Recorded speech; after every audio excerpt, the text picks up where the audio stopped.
Сәлеметсіздер ме? Жамбыл облысы, Мойынқұм ауданы, Жамбыл ауылы, Абай орта мектебі, Дүйсеметова Сәулеш Ермахановна. Қазақ тілі және әдебиет пәнінің мұғалімі, 5-ші сынып, қазақ тілі.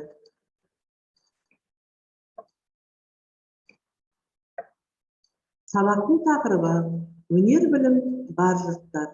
Оқу мақсаты сюжетті суреттің желісі бойынша әңгіме құрастыру, зат есімдердің мағыналық түрлерін мән-мәтін аясында жалғаулар арқылы түрлендіріп қолдану.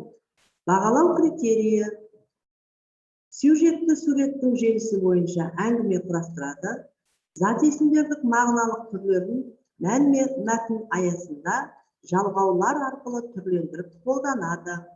Өзіндік ой тұжырымын жазба жұмыстарында еркін білдіре алады.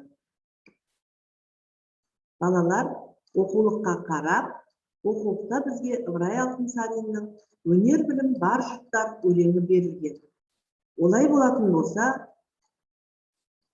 сол өлең бойынша мен сендерге сұрақтар қоямын. Сұрақтар: ақын өлеңде өз заманы үшін ғажайып оқиғалар мен таңсық дүниелерді қалай сипаттаған? Ыбырай Алтынсариннің жазғаны бүгінгі таңда жүзеге асты ма? Ақын суреттеген ғажайыптар неліктен қиял болудан қалды? Және сұраққа жауап береміз.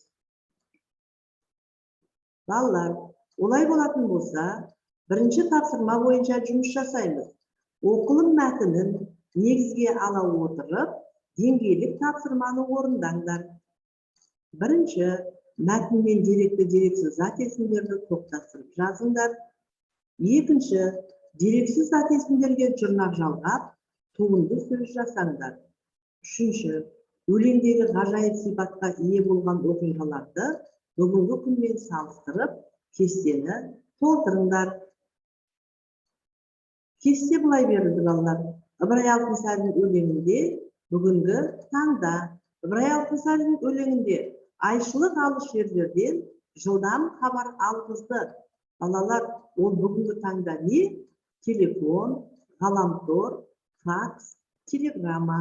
Осы үлгі бойынша кестені ары қарай жалғастырып толтырыңдар. Дескриптор. Деректі дерексіз зат есімдерді топтастырып жазады.